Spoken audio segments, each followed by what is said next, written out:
Welcome, one and all. This is your host, Austin Veeder from the 8-Bit Hour, here with... Hannah Fae. Hi. Thank you, obviously, for this interview. It is greatly appreciated. Yeah, thank you for having me. And to everybody listening, this is, of course, 89.1 WIDR FM, your source with Radio Evolution. Hannah, let's start off with, some of the generic basic stuff, and then we'll get into the funny, kookier things, I think, as we go in. Yeah, let's do it. If I'm not mistaken, you come from a thespian background, which I feel is implied, given the fact that you play both D&D and like musicals, but... Yes. Yeah, I started musical theater when I was probably 5 years old, and I worked professionally in it. I went to college for it at Oakland University, and I had a couple years in professional theater, and then I started songwriting, and I really found my passion. And, if theater ever, decides to be a calling for me again, maybe I will. Maybe, who knows, I'll audition for something. But right now I'm just mainly focusing on my writing and my band and just performing live music. Yeah, I will say, I was listening to some of your old covers from a year or so ago. I could see you on Broadway in a couple years. Ew, that's so sweet. Yeah, it's a lot of work, but I feel like if I moved to a bigger city and I really put the time in, I could do it. Yeah. Yeah, no, I understand the workload. My new co-host, is very much a thespian, and just getting into the college program here at Western is a lot. Yeah, it is a lot. It's you have to get up for 7 a.m. music theory, and then you end rehearsals at sometimes past midnight, and then you have a final the next morning. So the grind is real. My freshman roommate was in the theater program, and that dude, I thought, just kind of... I'm not gonna lie, I'm pretty sure there was a good week or two when I thought he was dead, just because I didn't see him ever. It's like, What do you mean you're getting home at 3 a.m. and getting up at 7? Yeah. It's like, I can't, sorry, I have rehearsal. It's just a classic quote that all theater kids know, and... We hear it a lot at the radio station. What? We hear it a lot at the radio station. That and I have band practice are very common. Yes. Oh my gosh. So we've had a lot of rehearsals, and sometimes I'm never even home. I'm like, hey babe, sorry, can we have dinner at 11 p.m.? Look, 11 p.m. is a perfectly reasonable time for dinner, depending on the dinner. 11 p.m. is the ideal time to have nearly any fast food place. Yeah, from my bandmate's house, there's a McDonald's right by it. I'm like, are you kidding me? And I cave sometimes. I mean, it's right there. I could understand why. Yeah. Question though. In terms of the musical artists releasing singles, how long have you been pursuing that? How long have you been on the singer-songwriter path, I guess? Yeah, so it's kind of an interesting story.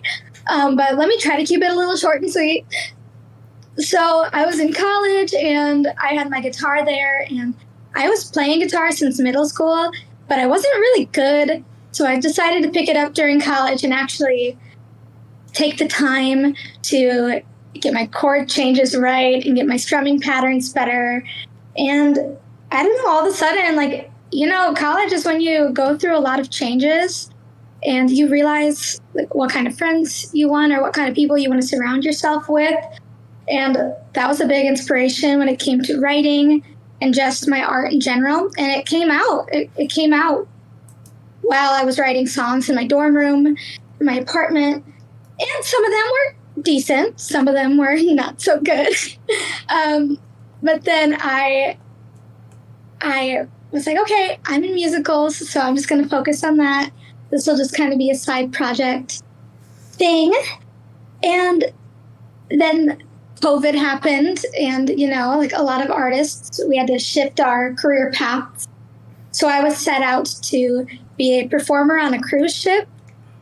I got that gig during my senior showcase at Oakland University, and then that couldn't happen because nobody was going on cruise ships.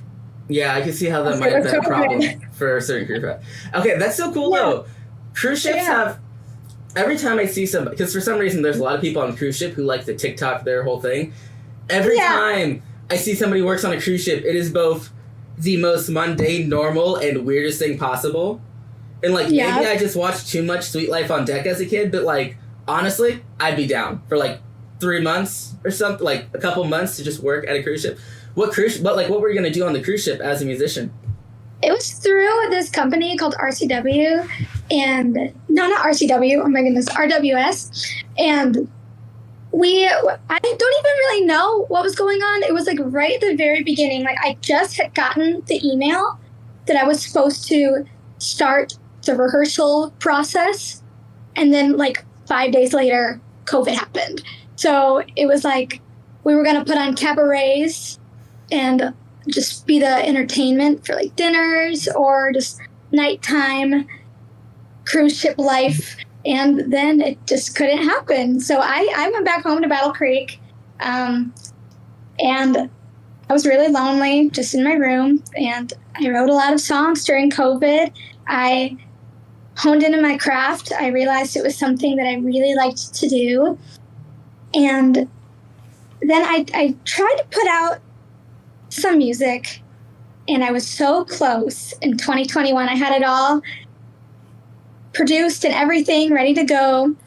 But then I got reached out to by this reality show, and they said they wanted me on the show. And I was like, that's crazy. Okay, I'm going to try to do that. But they didn't want me to be a musician per se on the show. So they were like, okay, just put that on the back burner. I was like, okay, whatever. I guess I won't release it. And then a day before I was supposed to leave for LA, they said, never mind, we changed our mind. We're going in a different direction. I was like, dang it, are you serious? But luckily, that all happened because I don't really want to go in that direction with my music anymore. It was country, and I really don't like country. I don't know why I did that. But now I'm writing folk music, and it's just something I have loved my whole entire life. It's folk indie, singer-songwriter. I don't really know. It's just multi-genre. But that's what I'm focusing on now. And it's just, I'm writing what I like to write. I'm not trying to prove anything to anybody or prove a point. I'm just trying to share something I love, and they're really fun to perform live. So that's what I really like right now. So to answer the question, I said it was going to be short and sweet. There we go. Okay. Honestly, though, I appreciate you going on because that means I have to talk less. And it just makes my job easier. I will say, first off, I could totally see you being like one of those classy jazz, like lounge singers. In the fancy, like, cruise. I'm not going to lie. That'd be fun. That or like... I don't know. I'm not gonna lie. When I kept listening to your music before this, because I'm trying to be respectful, and also it might help to listen, it just kept recommending me, like, Maisie Peters afterwards. So, like, your music, by default, I think, has to be pretty great. Thank you. Yeah, she's an awesome artist. I really love her aesthetic, and I feel like we have some similarities, so that makes me happy that you said that. Also, your lifeboat cover... Your outfit is, like, basically one for one with her Blonde music video. I'm not going to lie. Wait, which one? Your lifeboat cover from a good couple of years ago is, like, one for one with her Blonde music video. Oh, really? Oh, my gosh. I'm going to have to check that out. Or at least the hair is at least identical. Anyway, though. Yeah, I just have really blonde hair. I do have a question. Yeah. One... I gotta know what reality TV show didn't want the character of beautiful Midwestern artist trying to make it in the world? Like, are you allowed to say what show it was? I'll tell you what it was, because I'm not even, like, on it anymore. So it was supposed to be the reality show Big Brother. Do you know that show? I think everybody knows that show. Yeah, so I was in, like, the top 25. And the audition process was crazy. But long story short, I had my bags all packed. They told me to get ready to go. And then the day before I was supposed to leave, the top producer called me. He's like, hey, yeah, never mind. And I was like, okay, whatever. I was sad. I cried a little, not going to lie. But you know what? it lit a fire under my butt. And I just kept working because I know I want to make it in this industry, and I want to make art. I have art and stories I need to share and tell, and I feel like I offer something really unique. Like I've never, like, I mean, I don't know about you, but I don't know many songs about Dungeons and Dragons. So I know a couple. Just a couple. Mostly Jenny D has a couple of very D&D inspired songs that actually like very much remind me of your latest single, Vicious Mockery. Yeah, I'm gonna check. Which I was gonna ask about. Like, do you know any like D&D, like these kind of fantasy artists, or because I know there's some out there. I have some that play on the show. Are you fans of any in particular that you kind of consider in the same boat as you in terms of like the like pop culture, like the Dungeons and Dragons kind of focus, or? You know, I don't know of any. So if you have any recommendations, I would love to check some out because I'm still a pretty new artist. This is my second song out. So if you can give me any recommendations of people I can reach out to and just like talk to about Girl, I got you. Yeah. So I don't know if you'll be able to reach out. They're doing okay for themselves, but yeah, I know a couple artists who do very similar style music, and I was curious if you had met any of them previous or know of any of them kind of before, or if you got here on your own. Yeah, I just got here on my own. I'm just chilling. Which is very cool. Thank you. Yes. Okay. So since you didn't know about like Jenny D, who is kind of the main one, there's also some couple others who I'm tragically forgetting.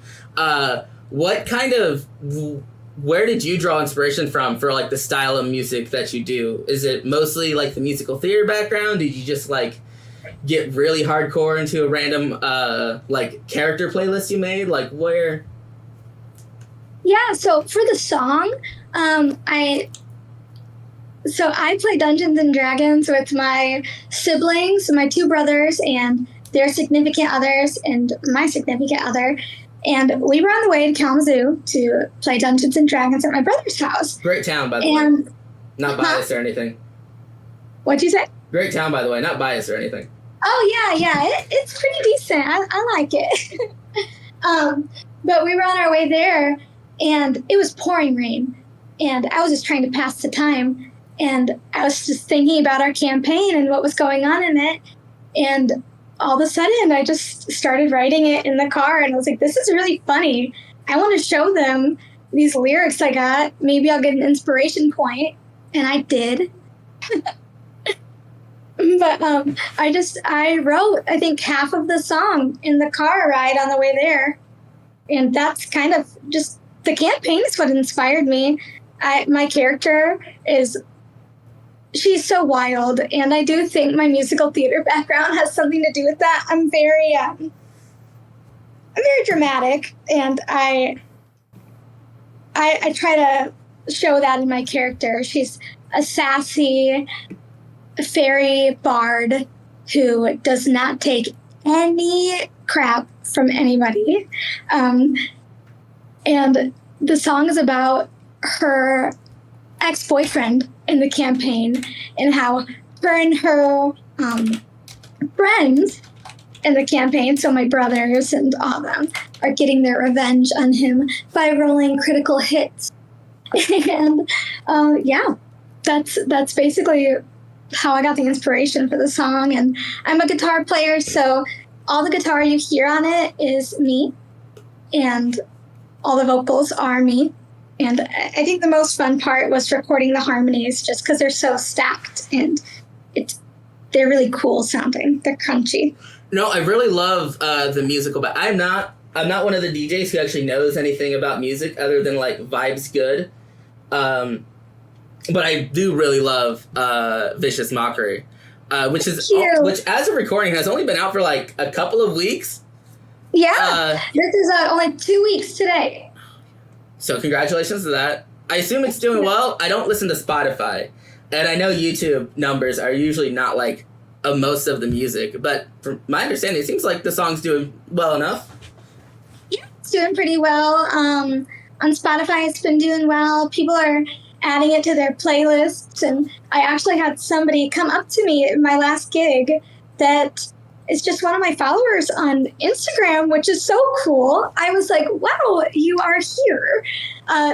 That's how I know her. And she just walked up and she's like, hey, I just wanted to let you know you are my number 2 most like repeated song on my Spotify like algorithm, like my playlist. And I was like, are you kidding me? That's amazing. So that was like the highlight of my month.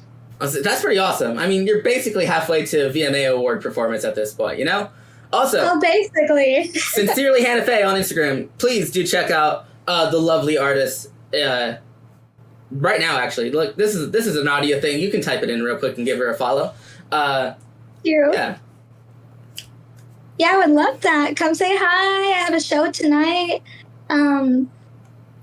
You can always send me a DM and ask me songwriting questions or just questions about my cute dog, whatever you want.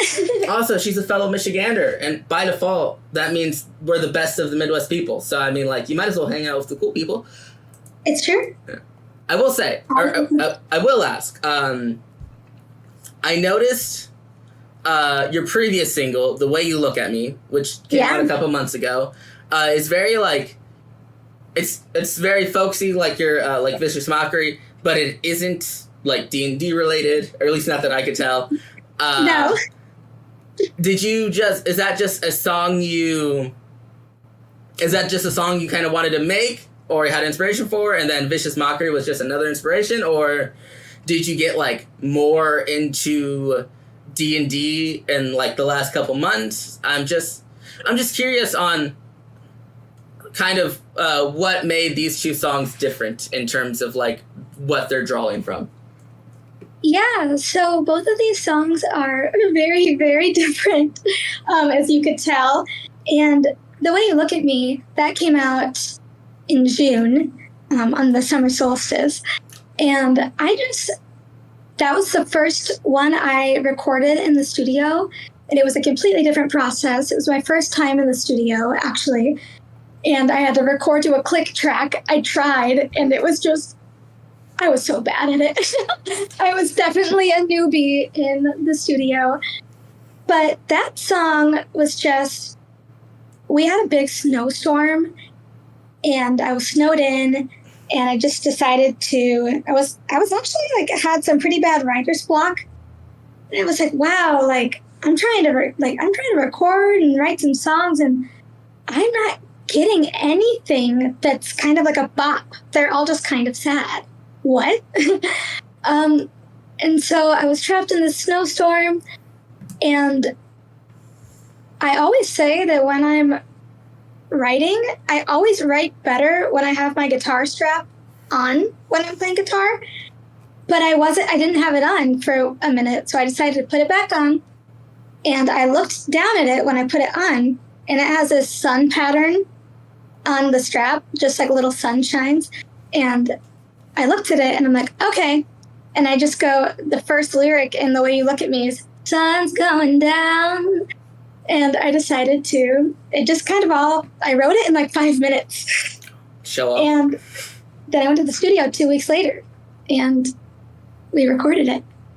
They're totly different. I just wanted to write a sexy, summery song because it was freezing outside.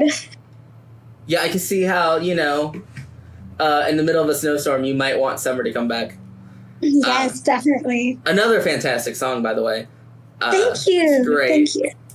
It's definitely going on my summer playlist. Thank you. Yes, it's definitely one of my favorites to play live, and it's that one and Vicious Mockery are probably my favorites, just because you can really get into them. No, they're great songs. I feel they're just kind of like nice, good bops, you know? Or at least that's how I see them. To get into the D&D side, because I do technically run a nerdy pop culture talk show. Yeah. You said this character was, or you said Vicious Mockery was based off one of your characters who was a bard. Is bard your favorite class? Or is that just like the current one? They are my favorite class. Bards are the best. I'm a musical theater girl, of course. This does track, yeah. I should have accepted Yes. That. My character has a guitar and a flute. And every time we go into a pub, I'm always rolling to see if I can give a great performance.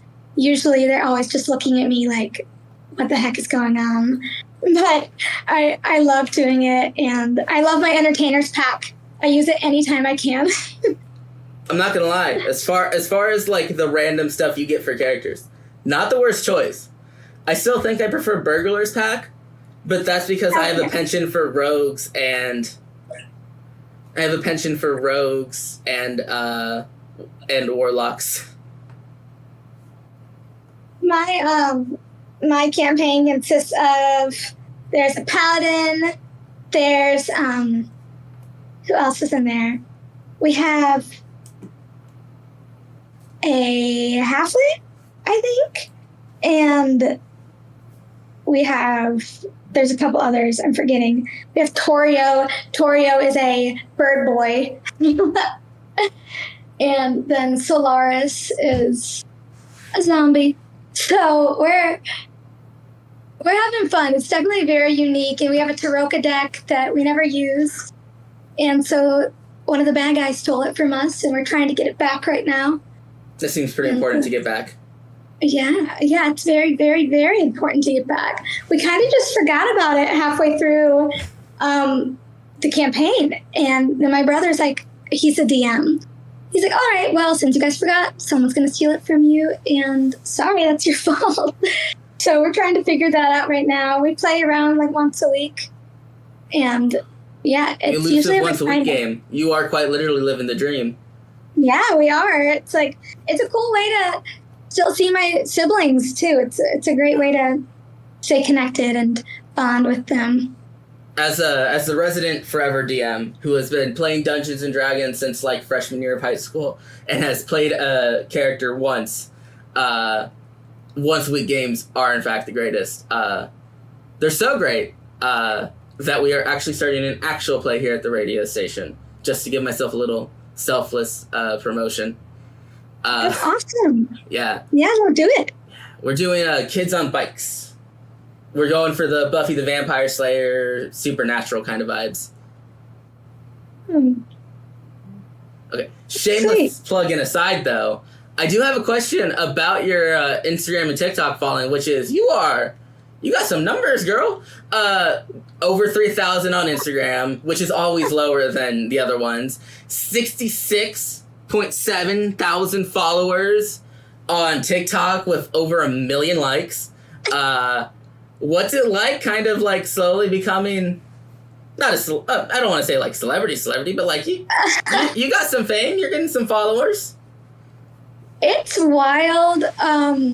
It's always the videos that are about the silliest things that blow up. No, that's so real. But it's cool. I get to connect with other people who are musicians across the world, which is awesome. And then I get to, it's very location-based. TikTok is pretty cool like that. Like, it'll push your stuff out to people who are close to you. So sometimes I get new followers from Grand Rapids or Detroit or Kalamazoo. And it's cool to build that small but mighty fan base and just keep that connection and build those connections. And they're commenting on my stuff, and like I see it every single time. I'm like, thank you so much. And it's really cool to just how the internet can bring so many people together. And this all happened during COVID too, is when my following started to grow. And it's just because I was bored at home and decided to make musical TikToks or comedy TikToks. for dog TikToks. You have a very cute dog, I will admit. I know I'm supposed to be here for, like, the music and the comedy and, like, the stunning style that you have, but, like, the dog's a pretty big win, I think. She's going to be on the cover of the album, so you'll just have to wait and see what I mean. Speaking of which, though, since you brought it up and made such an easy segue for me, now that Vicious Mockery is out, and you, The Way You Look at Me has been out for a while, you have a new album coming up, from what I gather, which, hold on, Underneath the Terracotta Moon, which is supposed to be coming out pretty soon as your debut album. Yes. So please tell me all about that. Okay. Yeah, I would love to. So it comes out on the date is October 25th. So very spooky vibes, fall vibes there. And we're actually having an album release party, me and my band, at Handmap Brewing in Battle Creek downtown. And we're playing the whole album and live. And we'll throw in some covers in there too. And we'll be selling some merch. But besides that, the album, the making of it has been amazing. I have never felt more inspired than I have these past couple years. And I think it's because my life is a little less chaotic now. So I can look back with like a less toxic perspective on things. And I can write with like more, I guess, wisdom. And there's still so much to learn, but I'm only 27. But looking back at just like my early 20s, I've been writing a lot about that. And just like D&D, I like nerdy things, but I also like a lot of witchy, theatrical things. So I've drawn a lot of inspiration from nature and witchcraft, and even outer space is in one of the songs too. But they all, like, even though there's some different topics, they do all kind of fall around, all the songs fall around this very, I don't want to say somber, but this, sorry, my windows are open and there's a loud motorcycle that just drove by. I just got like 5 notifications that on the desktop, so you're fine. Honestly, I couldn't even hear it, so. You're okay. But they all kind of have this theme of a lonely girl who decided to pick up some concepts of witchcraft and just living life in her mid-20s and thinking that there's a timeline, but then there's really not. And I do come to that conclusion at the end. You'll just have to wait and see. But it's all also very nature-based and around the moon, because just like the moon, we change and we go through these phases, but we are ultimately we have ourselves at the end of the day, and that's a constant. So no matter what changes we go through, you're always going to have yourself. So be nice to yourself and talk to yourself like your best friend would. That's basically what it's all about. That's a lot of rambling, but I'm really excited for it. I think it'll be fun. And the recording process has been awesome. Heck, you're excited for it. I actually recorded it in Kalamazoo. You recorded in Kalamazoo? That's awesome. Yeah. I recorded it at La Luna Recording and Sound. I think we've worked with them on something before. Oh, maybe I've heard the name at the studio. So, we'll have to hit them up, get your album on the radio station, for sure. That'd be awesome. I would love that. I mean, Vicious Mockery is already in the rotation for 8-Bit Hour, my show, but I think... Are you serious? That's so sweet. Thank you. Girl, my whole gimmick is nerdy pop culture stuff, and you made one of the dopest Dungeons & Dragons songs I have ever heard. Thank you. Oh, I love it. You're like top of the list. Thank you. Stop. You make me blush. Well, flattery is apparently the thing I'm known for around the radio station, so I'm glad I'm living up to the reputation. You just cast charm person. Yep. Nope. I I may be a Warlock main, but it's not for cool powers, it's just for high charisma stats. Yeah, I'm super excited for it. It'll be out the 25th. Okay, so at just midnight. 25th, midnight, second best album of the year. Sorry, Sabrina is still my girl. It's coming Sabrina out. Carpenter? Of course, obviously, yeah. OG fan. Been a fan since like Disney days. Oh my gosh. People always say, this is funny. I'm like, biggest compliment ever, but people are like, you look like her. I'm like, oh, thank you. I kind of see it. Yeah, no. Especially from your Leela Palooza photos on Instagram. It's like, yeah, no, there's some Sabrina vibes there. Oh, thank you. Yeah, that was super fun. That was our first music festival we played. So I was the most nervous I've been in a very, very long time, but it was fun. It was a good experience, and every time we perform together, it just keeps getting better. So I can't wait to see where we are a year from now. Hopefully at Lollapalooza if you keep it up. Oh my gosh. Can you imagine? That'd be the dream. Look, I missed this year, so like if you get next year, now I'm gonna have to go. So like maybe it's best for both of us if you make it there. I've been trying to go for a while now. I would love that. I do gotta ask though, how is performing at a music festival concert sort of deal? Yeah, it's an experience. It's definitely every single one I have played so far has been very different, and I've only played 3, but I'm acting like I've played a ton. Three's more than most people get, so I mean, you're getting up there. Yeah, I'm trying. But I'd say the most like interesting thing is just dealing with the different like sound equipment, and I don't know really anything much about sound. And this is before I got my in-ears, so before I got my in-ear monitors. Mm-hmm. So sometimes the sound is wonderful. Sometimes you're like, I can't hear anything, and that's not really anybody's fault. It's just the like atmosphere or like the way the stage is set up, or there's so many factors, especially when it's outdoors. It's just kind of a wild card. But yeah, sometimes it can be kind of stressful when you can't hear yourself. You feel like you have to push. But now I have my in-ear monitors, and I'm never going back because I can hear everything perfectly now. And I would say live performing, though, especially at a festival, is just an experience like no other. There's such a rush. Everyone is there for music all day. It's just, you're with a whole bunch of music nerds, and you get to meet more bands from around the area or from the tri-state area. And so I've got to meet people from like Chicago and Indiana, Ann Arbor, like tons of different musicians just all come together for a gig at the same festival, and you get to watch them, they get to watch you, you get to make connections. It's really fun. Yeah, it looks, I can only imagine how great of an experience that is.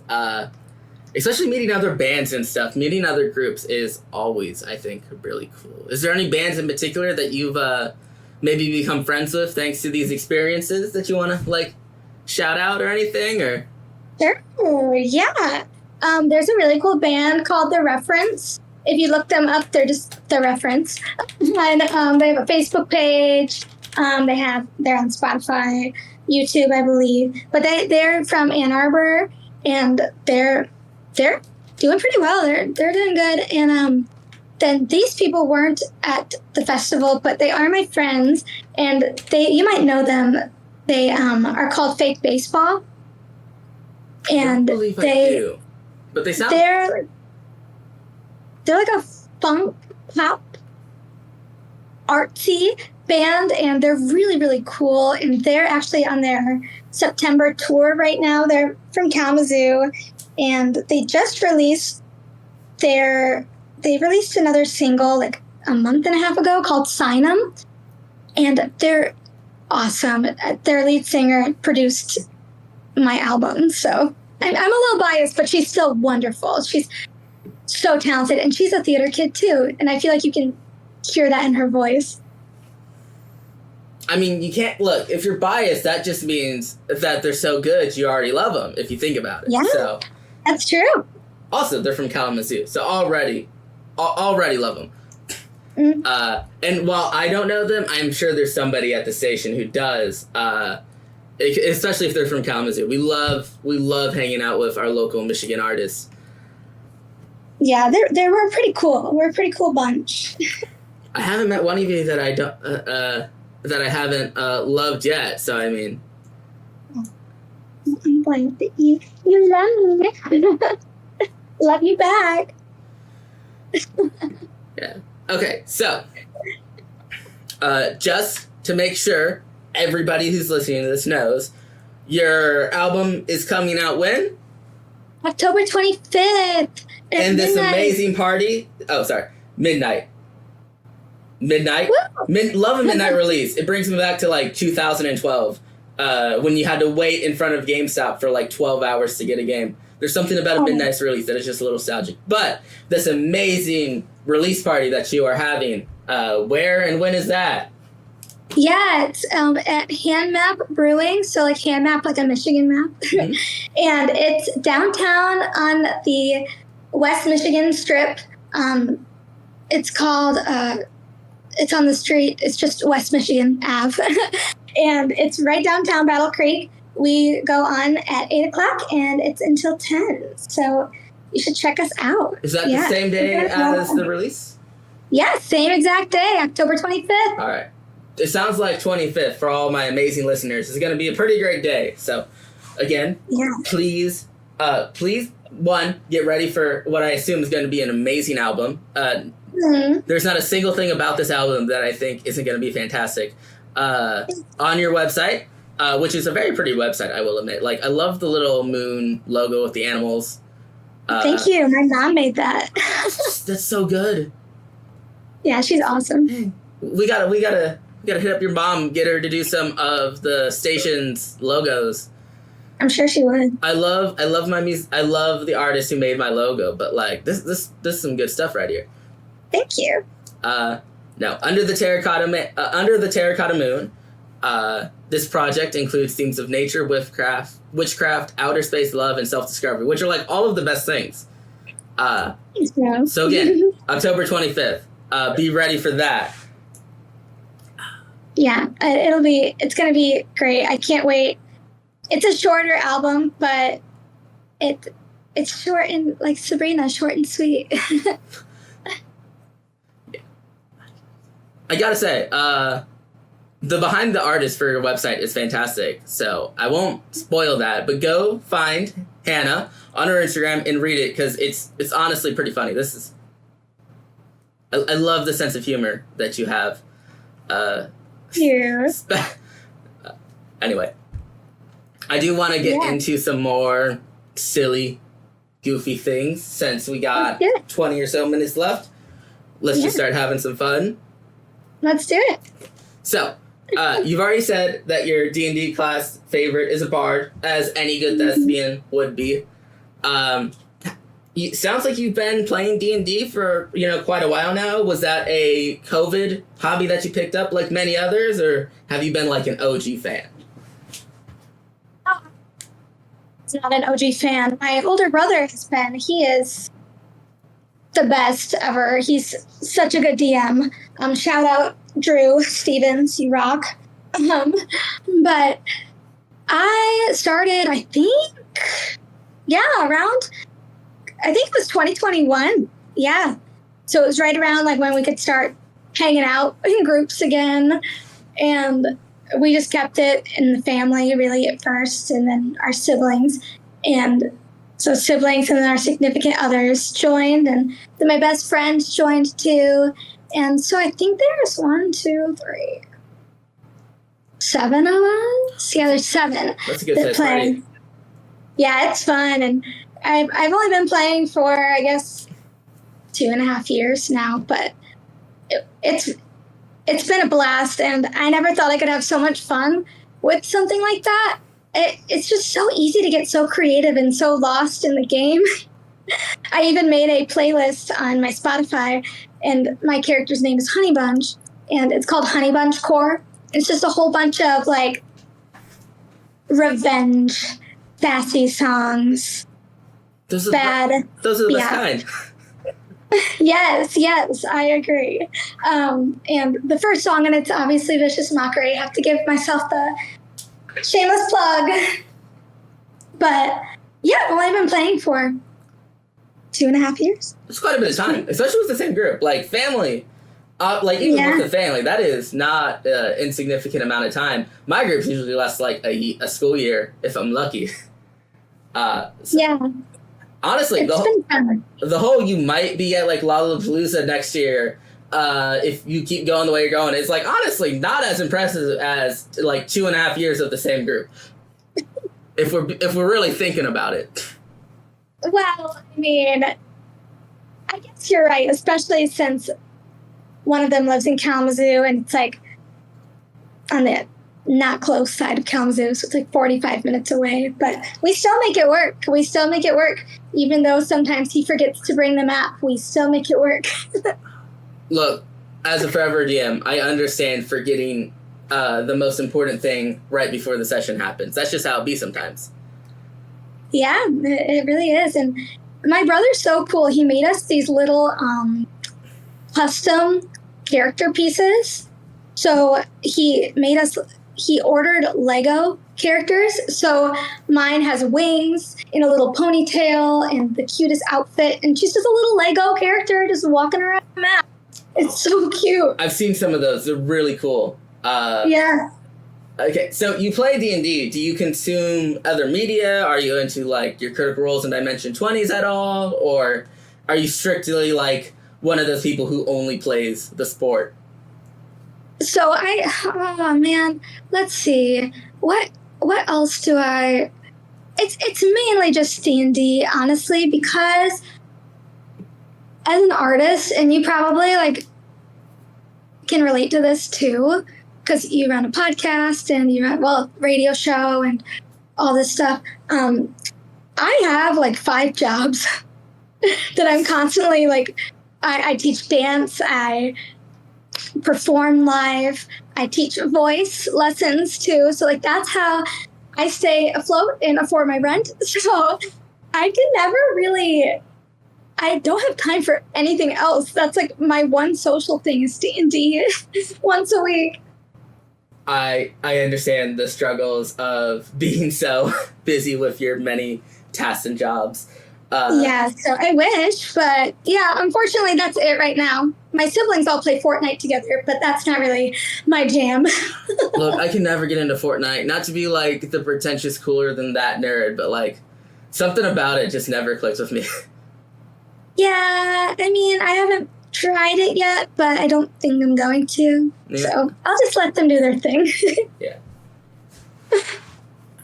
Is there any other nerdy interest that you have outside of D&D? Like, obviously, you're very busy, but you know. Yeah.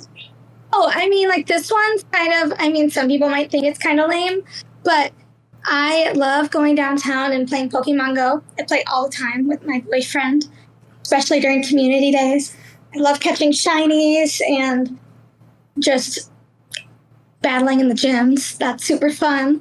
And I really, I like this isn't a game, but I watch a lot of One Piece. So that's fun. I mean, if you're gonna watch any anime, One Piece is like the one. Yeah. I used to work with a guy who watched all of One Piece in the span of like 6 months. Oh my gosh, how? No shortcuts. I don't know how. He worked like a full 40-hour week type.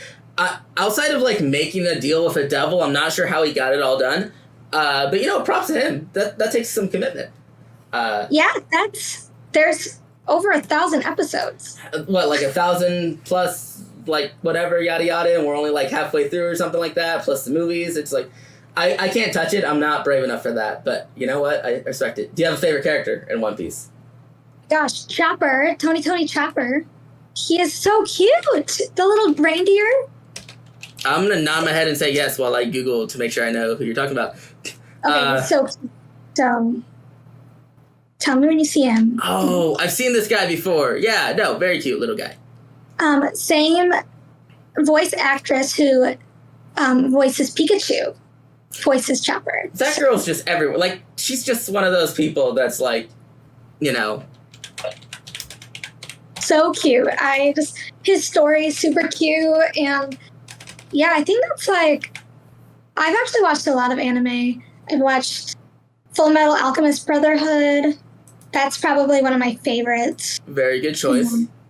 Yeah, but it's currently on One Piece right now, and going to be that for a long time because it's One Piece. Yeah, I understand. I do not watch as much anime as one would think a host of a nerdy pop culture or talk show would watch. I've seen like the required ones, right? Like your Death Notes, your Full Metals. Yeah. And then like, well, those are great, right? Like, yeah, those don't miss like at all. And then like outside of that, it's like Gate and Girls and Panzers, which nobody has heard of. I've never heard of that. No. No. Gate is hilarious because it's just a middle finger to isekais. Magical portal opens up in modern day Tokyo, and monsters and knights come out. And instead of like the whole 16-year-old has to save the day with magic, definitely not Roman Empire learns what tanks are, and it's hilarious. Oh.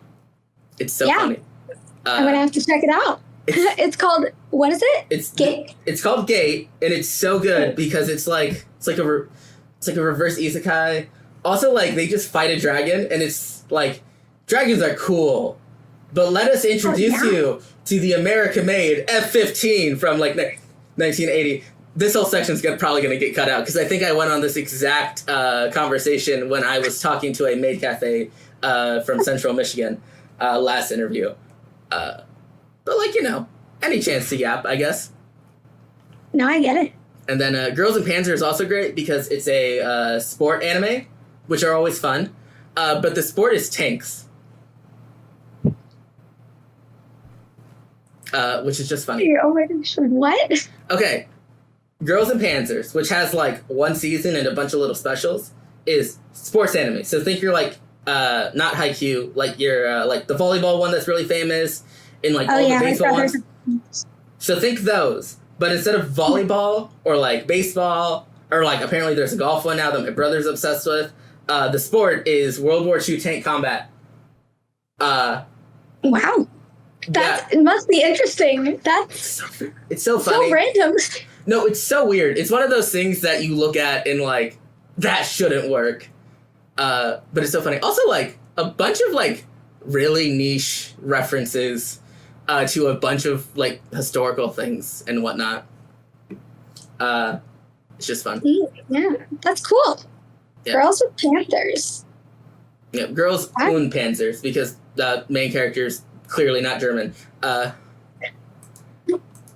Yeah. Actually, I think the show's ending this year. They're like doing a whole big special thing. Oh, okay. Well, maybe I'm going to have to watch it. That can be next time.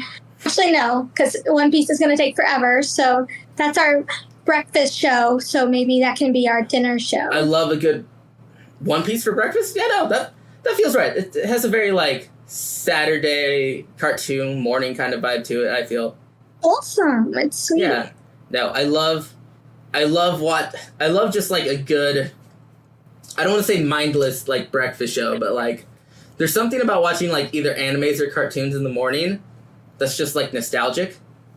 Oh yeah, like, I agree. I also watch like really, really old like 1940s, 50s Disney cartoons with Chip and Dale.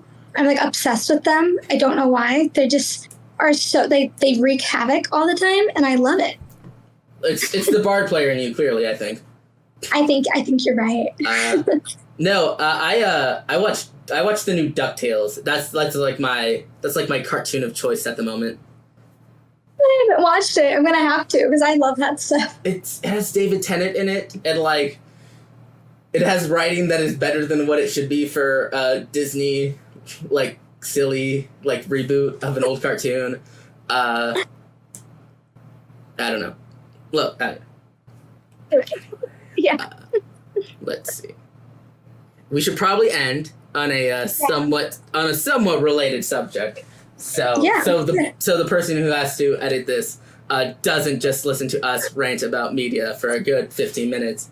Like, how do you, like, looking forward? Obviously, your album is coming out very soon, and not to be like those weird people at the Olympics who are like, "Hey, you just did the coolest, most greatest feat of people ever. What's your next plan?"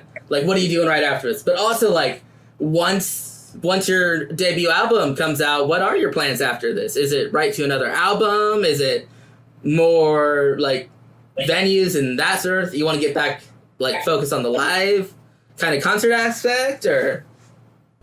Yeah, so I'm thinking, like, once this album comes out, I'm really trying to, like, within, like, the next year, like, just start going to even, like, bigger venues and opening up for bigger acts. And I'm in the process of trying to accomplish that right now.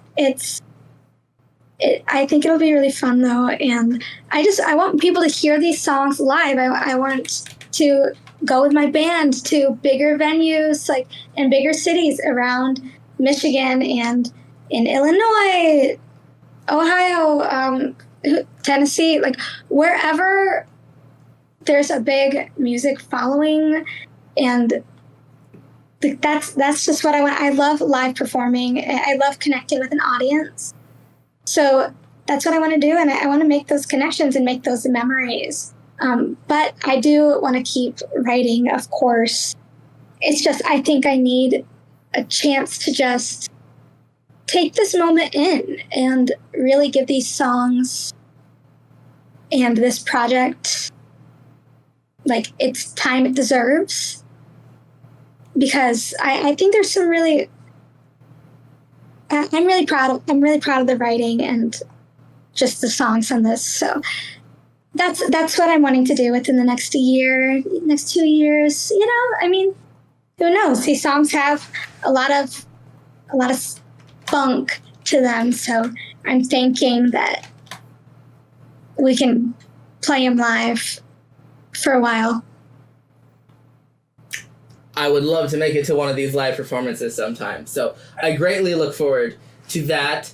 And obviously, I hope the album goes fantastic. I'm going to be there midnight, 12:01. I'm pretty sure the 25th is, like, when I have a 9:30 class. But you know what? It's a Friday. That's even better. I don't even have to worry about missing out on Friday. class. I was just thinking, I was like, oh, I know you have class, so I'm going to make sure it's on a Friday. So you can it's appreciated. That means I can listen to it the whole weekend. Mm-hmm. One last time, for all of our lovely listeners, please tell us when that comes out, and also when you are going to have your fantastic, when and where you're going to have your fantastic performance release party. Yes. All right. So thank you guys so much for listening. So I'm Hannah Fae again, and my album Underneath the Terracotta Moon, very long title, comes out on October 25th at midnight, and that same day, October 25th, my band and I will have an album release party at Handmap Brewing at 8 o'clock p.m. to 10 o'clock p.m., and that is right downtown Battle Creek on West Michigan Ave, and I really hope to see you there. We'll be selling some merch, we'll be hanging out, drinking some drinks, and yeah, I would love to see you there. I really hope I will be able to be there for the event. Now, all of our lovely listeners, you have, of course, been listening to 89.1 WIDR FM, your source for Radio Evolution. Now, if we could all give a round of applause to the lovely leading lady, Hannah Fae. Please take your metaphorical center stage spotlight bow. Thank you. Yes, thank you so much. Of course. Now, without further ado, folks, as we wish Hannah Fae off, let us get you back to your regularly scheduled program, shall we? All right, bye, everybody. Have a good day. You did fantastic. That was amazing. Oh, thank you. Thanks. So did you. Those were great questions. I try. Being a writer means occasionally I come up with some pretty good stuff. I will say, I had like 2 whole pages for the Maid Cafe, and I kind of feel bad I could not give you the same level of hype. That's okay. Don't worry about it. Yes, no. I will say,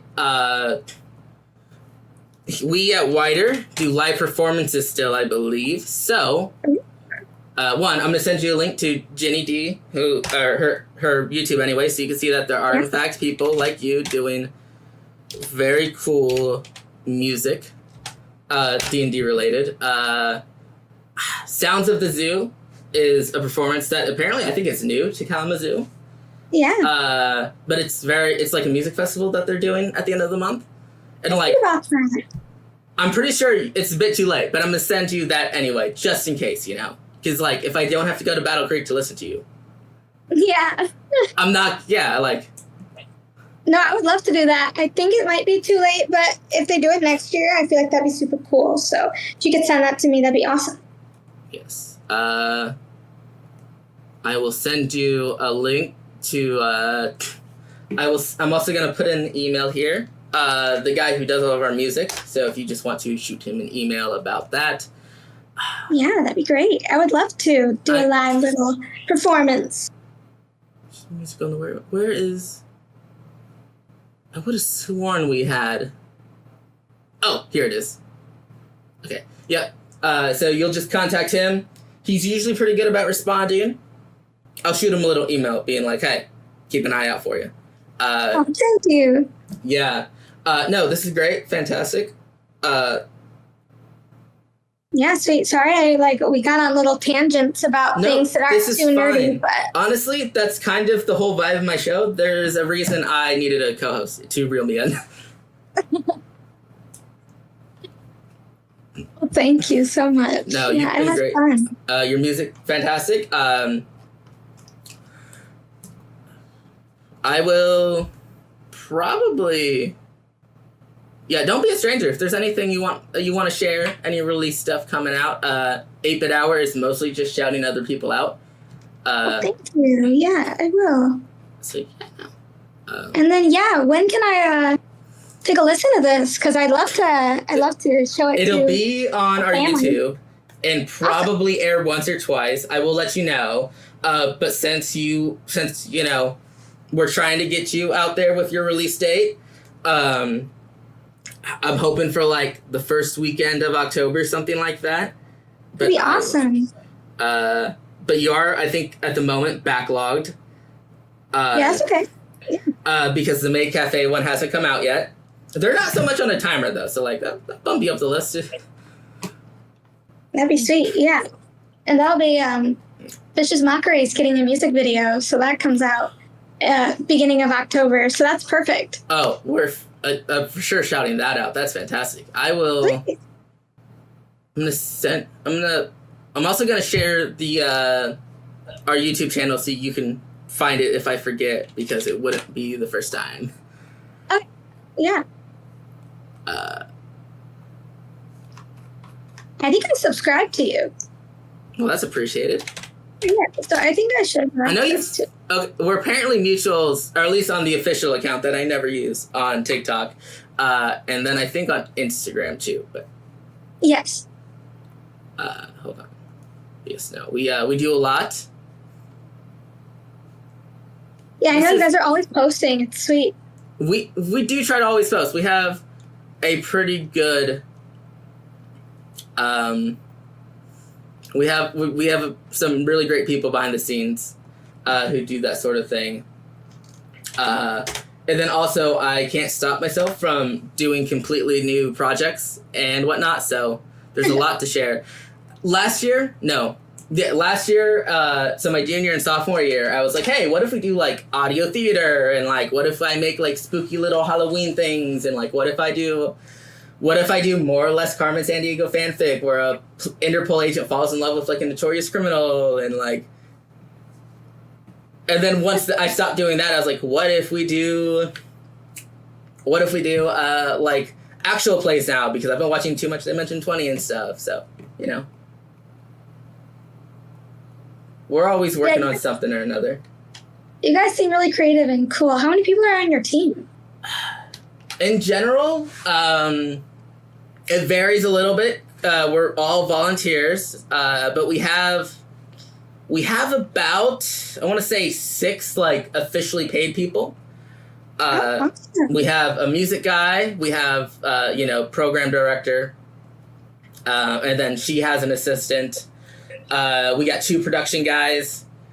And then we had a like boss, that sort of thing. And then volunteers vary. I think there's about 20 of us who are consistently there for behind the scenes stuff, and then a bunch more for like the smaller one, like here or there type stuff. We have a lot of shows. I will say that. I think we have pretty much a full show roster for the most part. Sunday through Friday. That's sweet. Yeah. No. We're pretty legit for our college station. What'd you say? Or do you have an app, or like where can we actually do have an app and a website. Okay, cool. So I can get out there literally whenever. It's so cool. No, we have the WIDR app, which is like free on Apple and Play Store, and it comes with its own little like Twitch chat feature. Awesome. And it's supposed to come with like a little notification system for like when your shows come on. So it's like, hey, you can follow a show, and it'll like tell you when it's happening. It doesn't really work, you know? Oh no. But it's cool that we have it. And then obviously we have like our Instagrams and stuff, and we do more stuff there. Yeah. But I will not take up any more of your time. Oh no! Thank you so much for having me on. I really appreciate it, and it was super fun. I've never done. I think I've only done like one other like. Right, it was a podcast, but yeah. So this is like my first radio show. So thank you. Of course, we're always happy to help. It's been great. Yeah, we'll keep in touch. Okay, thank you. Of course. Have a good day. Yeah, you too. Bye. And good luck with the release. Thank you. Bye.